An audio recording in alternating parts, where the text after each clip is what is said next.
होय, मी पण सावरकर. म्हणायला किती सोपे आहे ना. पांढऱ्या किंवा भगव्या टोपीवर काळ्या अक्षराने लिहायचं, ग्रुपमध्ये सेल्फी काढायची आणि इन्स्टा, FB, व्हॉट्सॲपवर शेअर करायची. खूप मजा येते. मी पण अण्णा, दादा, भाऊ, पाटील असं लिहून फिरणं सोपं आहे.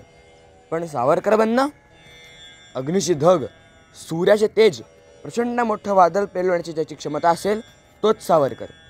वेद, पुराण, उपनिषद, भगवद्गीता हे ग्रंथ आपल्याला फक्त ऐकून माहिती आहेत.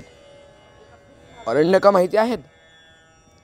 ज्या ग्रंथांची नावे आपल्याला ऐकूनही माहीत नसतील असे ग्रंथ सावरकरांनी आपल्या लहानपणीच भगूरच्या घरी बसून वाचली आहेत. अरण्यकांसारखे ग्रंथ वाचल्यामुळेच कदाचित त्यांच्या वडिलांना वाटत असलेली भीती ही पुढे खरी ठरली आणि त्यांचे पुढील जीवन हे अरण्यासारखेच खडतर असे झाले. होय, मी पण सावरकर. आमचं रोजच्या शाळेत जाणं हे किती ध्येयहीन आहे. तिथे ध्येयनिष्ठ सावरकर बॅरिस्टरी शिकायला लंडनला गेले. तेही मुळातच तेथील भारतीयांना क्रांतिकार्याचे धडे शिकवायलाच. होय, मी पण सावरकर. स्विमिंग पूलाच्या गोड्या पाण्यात 4 चक्रा मारल्या की आम्हाला दमायला होतं.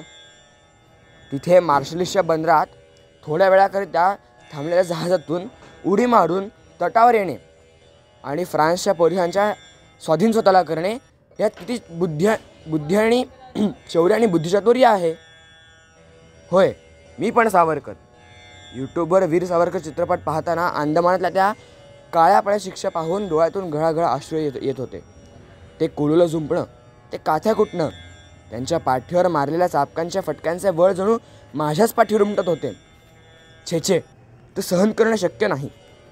एवढे हाल सुसून देखील आपली राष्ट्रभक्ती, ध्येयनिष्ठा आणि तेथील इतर राजबंद्यांबद्दल असलेला कळवळा तीळ मात्रही कमी होत नव्हता.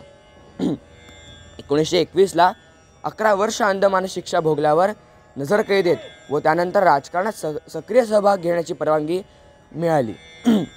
पण हे काय, तोपर्यंत काळ आणि नेतृत्व एवढे बदलले की हातात शस्त्र धारण करून सिंहारूढ असलेल्या भारत मातेची सुटका ही आरिशोणीतांनी आणि आरिमुंडांनी करावी. तिथे तिच्याच शत्रूंना गुलाबाची फुलं अर्पण करून सुटकेची विनंती केली जात होती. या देवभूमीला गुलिस्ता म्हणणाऱ्या आणि या सिंहांच्या छाव्याला बुलबुल म्हणणाऱ्या लोकांचा उदो होत होता. सावरकर आपल्या भाषणातून ओरडून सांगत होते, अरे आठवा वासुदेव बळवंत फडक्यांचे बलिदान, चाफेकर बंधू, मदनलाल ढिंगरा, भगतसिंग, राजगुरू, सुखदेव, चंद्रशेखर आझाद, अरे आठवा त्या कोवळपोर बाबू गेनू आणि आपल्याही आयुष्याचा यज्ञ मांडून त्यात स्वतःची आहुती द्या, तर स्वातंत्र्य मिळेल.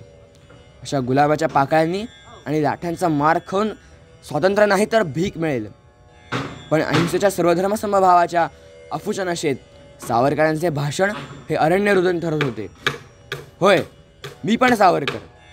या लोकांनी स्वातंत्र्य मिळवलं, पण ते भारत मातेच्या हाताला बांधलेल्या साखळबंधांना तोडून नव्हे तर तिचे हातच तोडून. 14 ऑगस्ट 1947 रोजी पूर्व आणि पश्चिम पाकिस्तान फाळणी करून मुसलमानांनी हिंदूंच्या चालवलेल्या सरेआम कत्तली उघड्या डोळ्यांनी पाहून वरून हिंदूंनाच विरोध न करण्याचा, कत्तलीचे उत्तर कत्तलीने न देण्याचा सल्ला मात्र दिला जात होता. नाही, हे मला नसतं बघवलं गेलं. अंदमानातल्या त्या काळ्या पाण्या शिक्षापेक्षाही जास्त परिणाम त्यावेळी सावरकरांना झाल्या असतील. कोटी भुजय धृत करवा आले, त्वम ही दुर्गा दशप्रहरधारिणी. आता या खंडित मातेला असं कसं म्हणायचं? नाहीच म्हणायचं. त्यावेळेची दुसरंच गीत म्हणायचं. प्रभू श्रीरामांच्याही आधी काळापासून जो रंग, जो ध्वज या राष्ट्राची ओळख आहे त्याला धार्मिक चौकटीत बसवायचं. सावरकर कसं सहन केलं हे सगळं?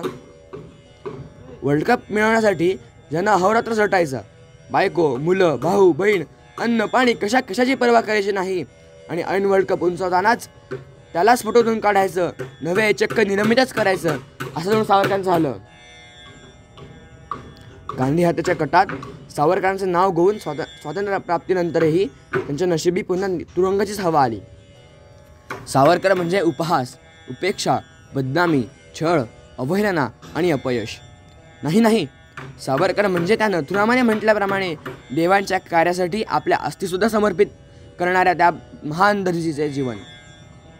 होय, मी पण सावरकर. हे असे होऊनही सावरकरांनी हिंदू महासभेच्या माध्यमातून आपले कार्य चालू ठेवले.